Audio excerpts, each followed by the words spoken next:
السلام علیکم ورحمۃ اللہ وبرکاتہ۔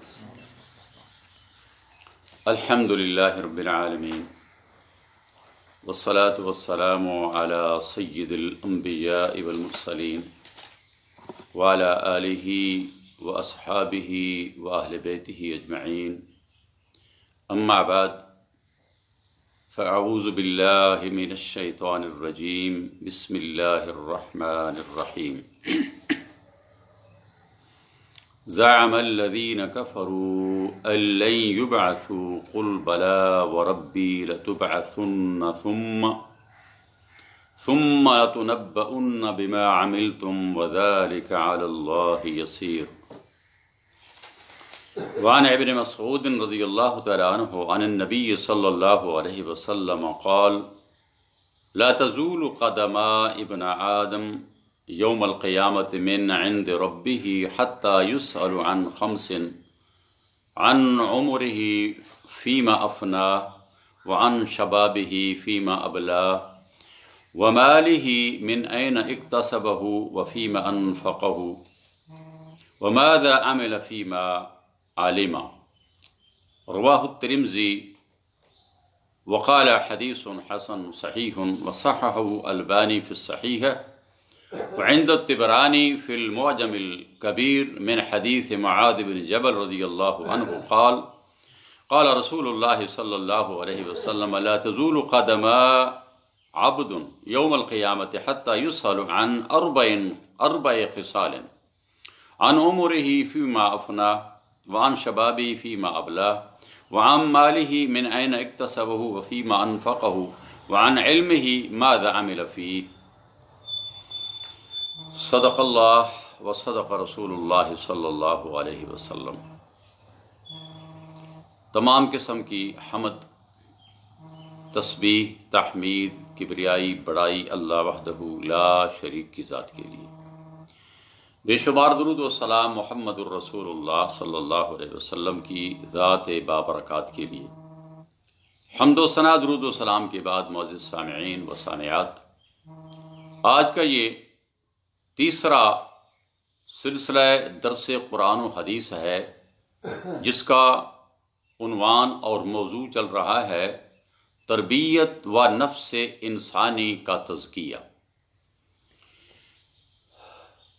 میں سب سے پہلے جو قرآن کریم سے آیت پڑھی ہے اس کا ترجمہ اور مختصر سا مفہوم آپ کے سامنے بیان کر دوں، اور پھر اس کے بعد حدیث کی طرف ہم آتے ہیں۔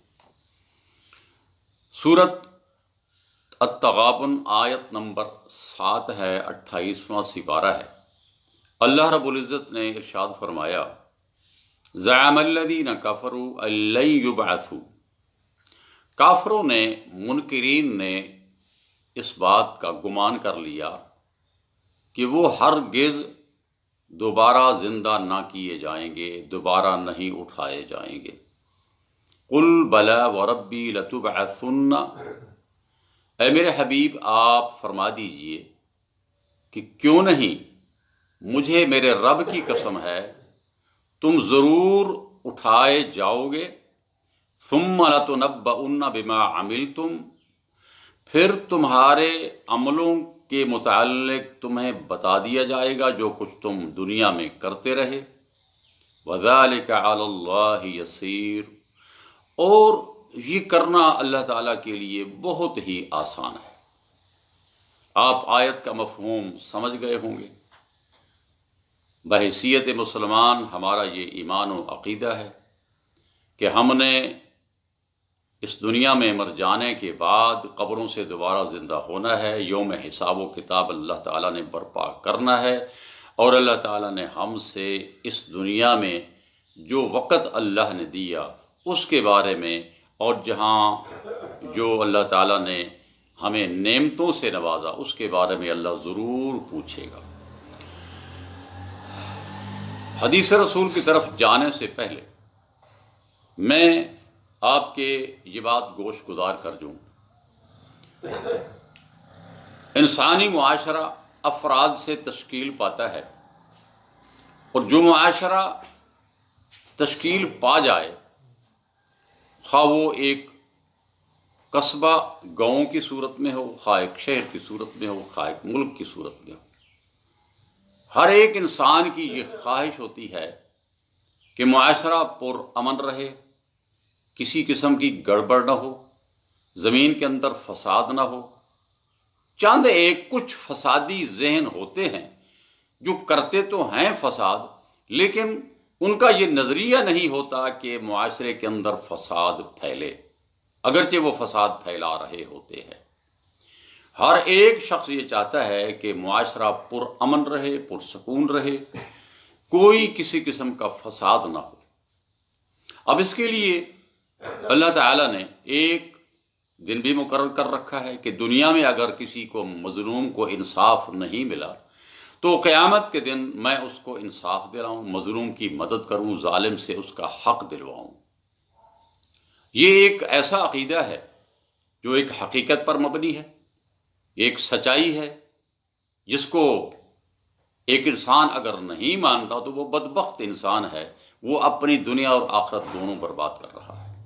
لیکن بحیثیت مسلمان ہمارا یہ عقیدہ ہے، ہمارا یہ ایمان ہے کہ ہم نے ضرور قبروں سے اٹھنا ہے، اللہ تعالیٰ نے دوبارہ ہمیں زندہ کرنا ہے، میدان حشر اللہ تعالیٰ نے برپا کرنا ہے، اور وہاں اللہ نے ہم سے حساب و کتاب لینا ہے، نیکی بدی کا توازن موازنہ وہاں کیا جائے گا، اس میں کوئی شک نہیں ہونا چاہیے۔ بحیثیت مسلمان ہمارا اس بات پر ایمان تو ہے، لیکن اگر ہم اپنے معاشرتی برائیوں کو، خطاؤں کو، معاشرتی فساد کو اگر ہم دیکھیں تو ایسے لگتا ہے جیسے ہمیں پورا یقین نہیں ہے کہ ہم قیامت کے دن اللہ کے حضور پیش ہونے والے ہیں۔ جب یہ ہمارا ایمان یقین میں تبدیل ہو جائے گا تو لطف تب آئے گا۔ کیوں؟ اگر ایک مسلمان کو اس بات کا پورا یقین ہے، اور یقین ہونا چاہیے کہ کل قیامت کے دن اللہ تعالیٰ نے میں نے حساب دینا ہے اللہ تعالیٰ کو اپنی زندگی کا۔ اگر میں کسی پر ظلم کرتا ہوں تو اس ظلم کا حساب میں نے دینا ہے، میں کسی کا ناحق مال دباتا ہوں، میں نے اس کا حساب دینا ہے، میں کسی کی چوری کرتا ہوں، چوری کا حساب میں نے دینا ہے، میں اگر کسی پر ظلم کرتا ہوں اس ظلم کا بدلہ اللہ نے مجھ سے لینا ہے۔ یہ جب عقیدہ پختہ ہو جائے اب یہ کیا ہوگا؟ اب یہ ایک بہترین معاشرہ تشکیل پاتا ہے اسی عقیدہ سے۔ اگر معاشرے کے اندر چوری ہو، ڈاکے ہوں، بدسکونی ہو، ظلم ہو، جبر ہو، ملاوٹ ہو، ناپ تول میں کمی ہو، یہ جتنی چیزیں ہیں یہ ساری کی ساری معاشرے کو برباد کرنے والی ہیں۔ معاشرے کو جو سکون ہونا چاہیے وہ سکون سارا کا سارا اس سے برباد ہو جاتا ہے، ہر انسان پریشان رہتا ہے، اور مہنگائی کی بنیاد جو ہے وہ پھر سودی نظام ہے۔ پھر سود جو ہے وہ ہماری رگ رگ میں آج بس چکا ہے، اس سے بھی کوئی توبہ کرنے والا نہیں ہے۔ اگر جو توبہ کرنے کے لیے آگے بڑھتا ہے اس کے لیے بہت سے اب راستے مسدود نظر آتے ہیں اس کو، حالانکہ ایسی بات نہیں ہے۔ یوم آخرت پر ایمان، آج یہ جو درس کا چھوٹا سا ایک کلپ ہے اور یہ انشاءاللہ یوٹیوب پر بھی آپ سنیں گے، اگر ہم آج صرف اسی ایک درس کو دیکھ لیں تو انسان کی تربیت اور تزکیہ نفس کے لیے صرف ایک ہی یہ درس کافی ہے کہ ہمارا اللہ تعالیٰ پر ایمان ہے، اللہ کے انبیاء پر ایمان ہے، ہمارا آخرت پر ایمان ہے، اور قیامت کے دن ہم نے حساب دینا ہے، اللہ کے سامنے ہم نے کھڑا ہونا ہے۔ اگر یہ یقین پختہ ہے، اب کون شخص ہے کہ وہ اپنی قبر اور قبر کے بعد آخرت کو بھول جائے؟ کیونکہ یقین اس کا پختہ ہے، اب وہ چوری نہیں کرے گا، اب وہ ناپ تول میں کمی نہیں کرے گا، اب وہ فساد فی الارض نہیں کرے گا، ڈاکہ چوری اور اس قسم کے فسادی کام وہ نہیں کرے گا، کسی پر ظلم نہیں کرے گا، سودی کاروبار سے توبہ کرے گا۔ اب یہ ایک بہترین معاشرہ تشکیل پاتا ہے اس سے۔ اور یاد رکھنے کی بات ہے، اب میں حدیث رسول صلی اللہ علیہ وسلم کی طرف آتا ہوں، ہمیں یہ بھولنا نہیں چاہیے کہ بس ہم دنیا میں آئے ہیں، عیش و عشرت کریں، کھائیں پئیں سوئیں، عیاشیاں کریں، اور جناب بڑے سکون سے اپنے سکون کی تلاش میں دولت خرچ کریں، دولت کمائیں۔ یہ سب چیزیں ہماری جو ہے یہ فضول سوچ ہے۔ اصل سوچ جو مومن کی ہے، مسلمان کی ہے، وہ یہ ہونی چاہیے کہ میں نے آگے کے لیے جو سامان کرنا ہے، قبر سے لے کر حشر تک، اس میں نے کیا کرنا ہے۔ دنیا میں ایک غریب سے غریب شخص جھونپڑی میں پڑا ہوا، وہ بھی اپنی زندگی کے 60 70 80 90 بہاریں دیکھ کے چلا جاتا ہے۔ ایک کروڑوں اربوں میں کھیلنے والا انسان، بڑے بڑے محلات کے اندر رہنے والا انسان، وہ بھی 60 70 80 90 100 سال گزار کر وہ بھی چلا جاتا ہے۔ دونوں نے جہاں سے جانا ہے، نہ مال و دولت وہ جو ارب پتی ہے وہ ساتھ لے کر جانے والا ہے، اور نہ ہی جھونپڑی والے کو اس بات کی فکر ہے کہ میرے پیچھے کچھ مال رہ جائے گا۔ تب دونوں نے آگے بڑھنا ہے۔ آگے بڑھنے کے لیے مومن جو ہے وہ بڑا عقل مند، اللہ تعالیٰ نے مومنوں کی تعریف کی ہے کہ سب سے عقل مند جو ہے وہ مومن ہوا کرتا ہے، کافر نہیں ہوا کرتا، اس لیے کہ کافر کی سوچ صرف دنیا تک محدود ہوتی ہے، جبکہ مومن کی سوچ آگے جاتی ہے۔ اللہ اللہ۔ اب اللہ تعالیٰ نے ہمیں جوانی دی، صحت دی، عمر دی، مال و دولت سے نوازا، اور اللہ تعالیٰ نے ہمیں علم عطا کیا۔ یہ ساری چیزیں ہر انسان اس بات کو مانتا ہے، کسی حد تک ہر ایک شخص کے پاس اس کی ضرورت کا علم موجود ہے۔ ہر ایک شخص نے جوانی دیکھی ہے، الا ماشاء اللہ کچھ۔ ہر شخص کو اللہ نے کچھ عمر کا حصہ دیا ہے، اور ہر شخص کو اس کے مقدر کے مطابق اللہ نے اس کو مال دیا ہے۔ اس کا حساب و کتاب اللہ تعالیٰ نے ضرور لینا ہے ہم سے۔ اب یہ ایک فکر ہے، اگر ہم اس فکر کو دیکھ لیں، اب اسی حدیث کو اگر ہم غور سے سن لیں اور پڑھ لیں، تو انشاءاللہ ہماری زندگی جو ہے اس کے اندر بہت بڑی تبدیلی آ سکتی ہے۔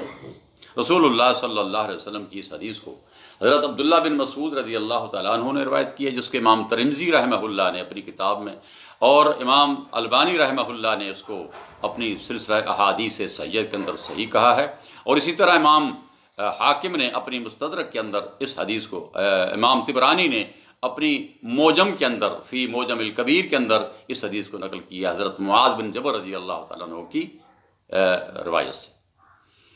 ان دونوں حدیثوں کا جو مجموعہ، جو مفہوم ہے، وہ آپ اس کو ذرا غور سے سنیں۔ رسول اللہ صلی اللہ علیہ وسلم نے فرمایا کہ ابن آدم جو ہے، یعنی آدم کا بیٹا، قیامت کے دن اس کے قدم اپنی جگہ سے ٹل نہیں سکیں گے جب تک کہ وہ 5 چیزوں کا حساب نہ دے لے۔ امیر ہے، غریب ہے، نیک ہے، بد ہے، کوئی ولی ہے، کوئی غیر ولی ہے، صدیق ہے، خواہ شہید ہے، جب تک وہ 5 چیزوں کا حساب و کتاب نہیں دے گا، اس وقت تک نہ وہ جنت کی طرف جانے والا، نہ جہنم کی طرف جانے والا ہے۔ اس کے قدم وہاں ٹکے ہوئے ہیں، اس نے اپنی 5 چیزوں کا حساب دینا ہے۔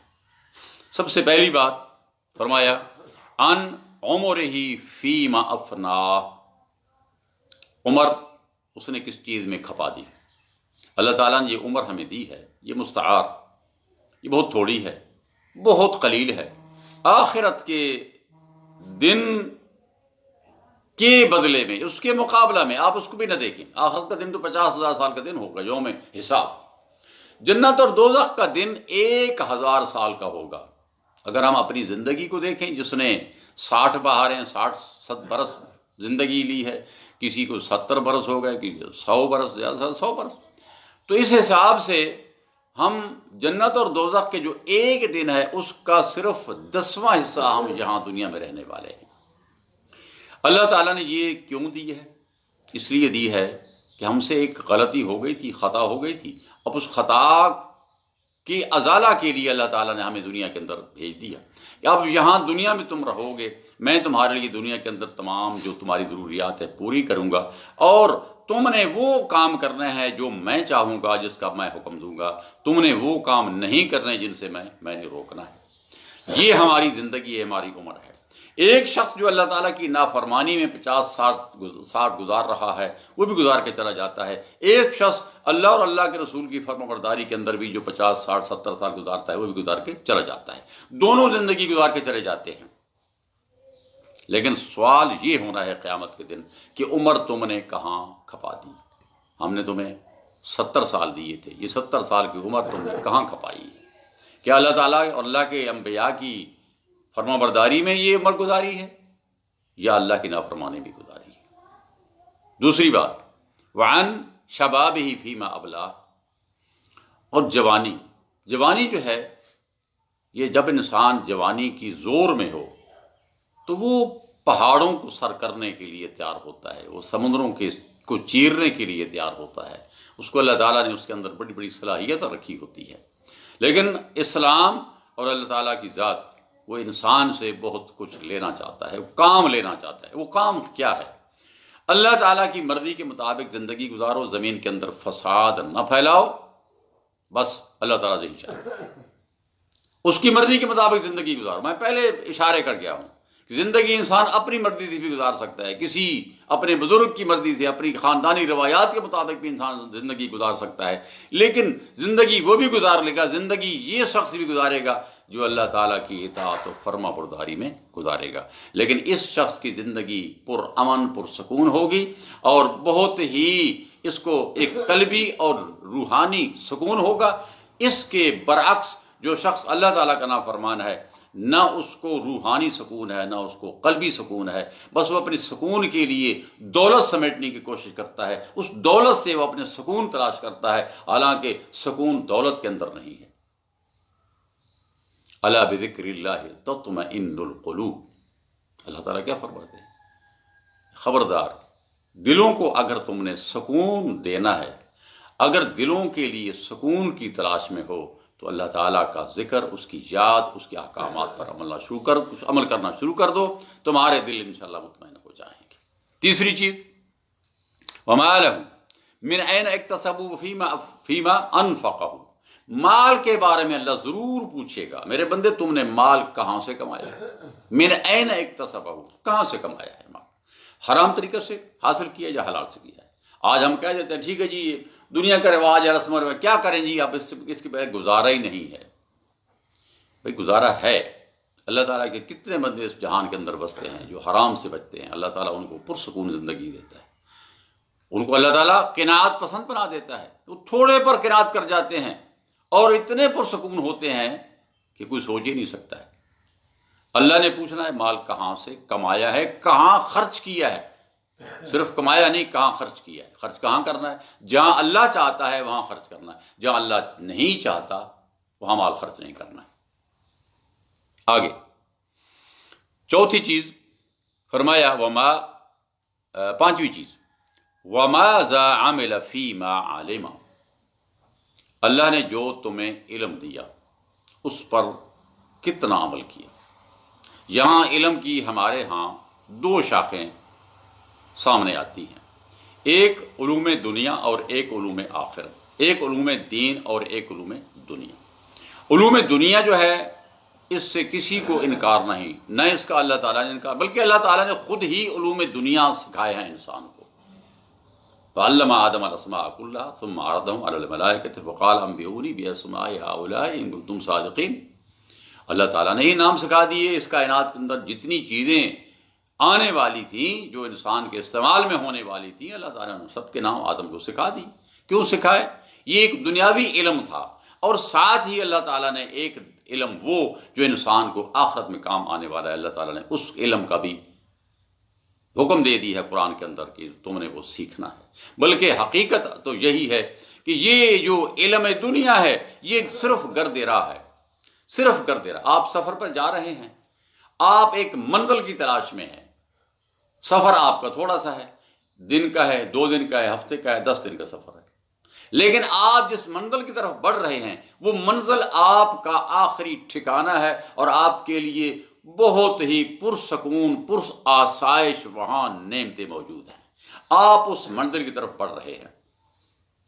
اب یہ دنیا کے جو علوم ہیں، حصول دنیا کے لیے ہم نے ان کو صرف اس حد تک استعمال کرنا ہے جس حد تک ہماری ضرورت ہے، بچ کر۔ اصل چیز کیا ہے؟ اصل چیز یہ ہے کہ اللہ تعالیٰ جل شانہ کے احکامات جو دین اسلام، علوم دین اسلامی ہیں، ان کو ہم نے دیکھنا ہے تاکہ ہم اپنی زندگی ان کے مطابق گزار سکیں۔ اس دنیا کی زندگی کو، اس دنیا کی مال و دولت کو، اس دنیا کے علوم کو ہم علوم اسلامی کے اندر ڈھالیں اور ان کے ساتھ ہم چلیں، یہ مقصد ہے۔ اب اگر ایک شخص یوم آخرت پر یقین کامل رکھ دیتا ہے، مجھے یقین ہے، میں ناپ تول میں کمی نہیں کرتا، مجھے یقین ہے میں نے رب کو حساب دینا ہے، مجھے یقین ہے کہ میں نے کل قیامت کے دن رب کے روبرو پیش ہونا ہے، میں نے ملاوٹ نہیں کرنی ہے، مجھے یقین ہے کہ میں نے کسی کی چوری نہیں کرنی ہے، رب مجھ سے کل پوچھنے والا ہے، مجھے یقین ہے کہ میں نے کسی کا مال زبردستی دھوکہ سے نہیں دبانا، مجھے علم ہے اس بات کا، یقین ہے مجھے میں نے کسی کا مال نہیں کھانا ہے۔ بس یہ نظریہ اگر آپ مکمل کر لیتے ہیں، آپ کی تربیت نفس گویا ہو گئی، آپ کا تزکیہ نفس کی یہ ایک بہترین ایک بنیاد ہے، ایک بہترین عمل ہے کہ آپ اپنے آپ کو آخرت کے لیے تیار کریں، دنیا کی جتنی گندی چیزیں ہیں ان کو آپ چیرتے جائیں، آپ سچائی کی طرف جائیں، آپ پاکیزگی کی طرف جائیں، آپ پاکیزہ چیزوں کے حصول کی طرف جائیں، آپ حلال کی طرف بڑھیں، آپ کے لیے حلال کے راستے اللہ تعالیٰ نے کھول دیے۔ اللہ تعالیٰ سے دعا ہے اللہ مجھے اور آپ سب کو جو کچھ سنا ہے قرآن حکیم سے اور حدیث نبوی صلی اللہ علیہ وسلم سے، اللہ تعالیٰ وہ ہمارا سننا قبول فرمائے، اور اللہ تعالیٰ سے یہ بھی دعا ہے اللہ مجھے اور آپ سب حضرات کو اس پر پوری طرح عمل و یقین کی قوت عطا فرمائے۔ وما علینا الا البلاغ وآخر دعوانا ان الحمد للہ رب العالمین۔